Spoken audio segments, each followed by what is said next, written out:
Assalamualaikum warahmatullahi wabarakatuh. Anak-anak, kali ini kita akan belajar tentang pola lantai dalam gerakan tari. Itu mata pelajaran SBDB. Anak-anak sudah siap?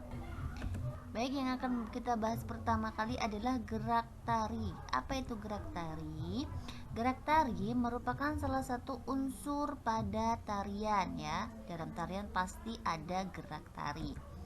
Gerak tari ada berbagai macam, yaitu yang pertama gerak tari klasik. Gerak tari klasik itu adalah gerak yang menirukan kegiatan manusia atau hewan. Contohnya tari topeng, tari golek, dan tari bedaya. Yang kedua ada tari kerakyatan, yaitu tari yang menirukan kegiatan dan emosi manusia atau perangai hewan atau gerakan hewan gitu ya. Contohnya adalah reok Ponorogo dan tari teluk tilu. Yang ketiga ada gerak tari kreasi baru, yaitu gerak tari yang dibentuk dari gerak tari yang sudah ada. Misalnya gerak tari kerakyatan dipadukan atau dikembangkan menjadi rangkaian gerak yang baru sesuai dengan zaman yang sekarang. Jadi seperti mengembangkan tarian yang sudah ada ya, diperbagus lagi, gerakannya ditambah lagi supaya lebih menarik. Contohnya adalah tari saman, tari kecak, dan tari seri. Selanjutnya kita membahas pola lantai. Para penari membuat bentuk atau formasi tertentu yang disebut sebagai pola lantai. Pola lantai adalah garis yang dilalui penari saat melakukan gerak tari. Pola lantai dapat dibentuk secara berpasangan, tunggal, dan berkelompok. Pola garis dasar pola lantai ada dua, yaitu garis lurus dan garis melengkung. Pola garis lurus. Nah, pola garis lurus ada 7 polanya. Yang pertama ada pola langkah lurus atau horizontal. Kemudian juga ada pola langkah yang vertikal juga ada. Kemudian pola langkah segi 4, pola langkah bentuk U, pola langkah zigzag, pola langkah bentuk S, pola langkah segi 3, dan pola langkah segi 4 silang. Ini yang dibentuk dari garis lurus. Ada lagi pola garis melengkung. Nah, jadi polanya dibentuk dari garis melengkung.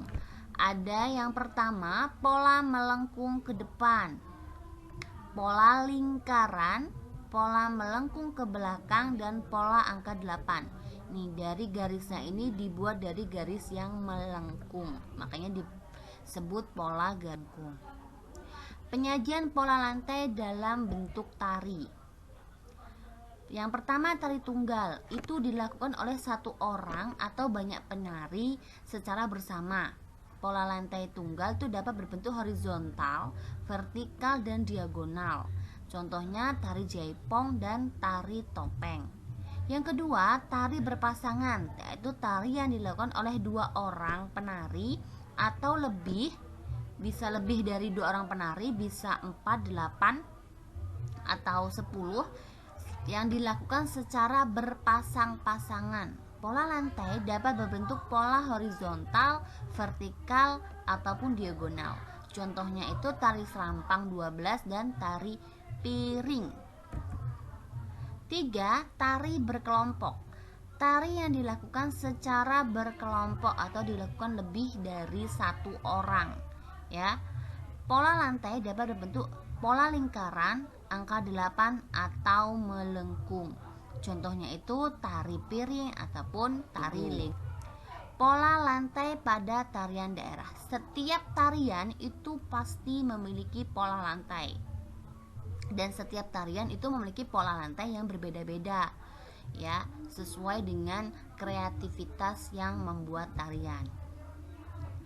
Gerakan tarian itu harus dilakukan secara selaras agar tarian tampak indah ya. Selaras maksudnya selaras dengan pakaian pakaiannya, dengan musiknya itu harus selaras dan dengan gerakannya juga.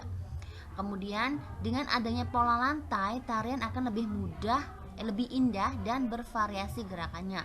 Dengan adanya pola lantai, banyak sekali gerakan tadi ya. Boleh pola lantai horizontal, melengkung, angka 8. Nah, itu akan membuat tarian menjadi lebih indah untuk kita lihat, tidak monoton, tidak gerakannya hanya itu saja, tetapi bisa bermacam-macam pola lantai. Dalam satu tarian itu bisa lebih 2 atau 3 pola lantai yang biasanya diterapkan. Nah, ini contohnya pola lantai pada tarian daerah. Gambar yang pertama ini adalah tari saman. Ya, ini dilakukan secara berbaris lurus. Nah, ini namanya pola lantai garis horizontal.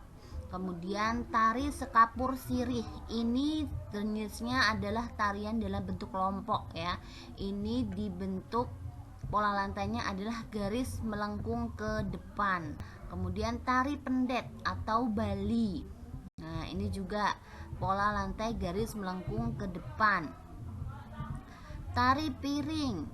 Nah, ini pola lantainya adalah garis lurus segi 4. Oke, itu saja penjelasan tadi. Ini tugasnya. Ya, ada 2 tugas. Yang pertama tugas tertulis. Kerjakan ayo berlatih pada Bupena halaman 95 nomor 2. Bagian A sampai C. Kemudian prakteknya, tarikan salah satu tarian daerah yang kamu suka menggunakan musik dan properti. Boleh selendang, ikat kepala dan lain-lain, disesuaikan dengan konsep tarian yang kamu pilih. Nah, untuk yang tertulis ini nanti akan Ibu share yang tidak memiliki buku Bupena, jadi nggak usah takut ya. Nah, untuk prakteknya ini Ibu kasih waktu 1 minggu. Jadi tidak langsung mengumpulkan, Ibu beri waktu 1 minggu. Jadi dipersiapkan dengan baik, nanti divideokan, kemudian videonya kirimkan ke grup. Oke. Sudah, itu saja penjelasannya. Assalamualaikum warahmatullahi wabarakatuh.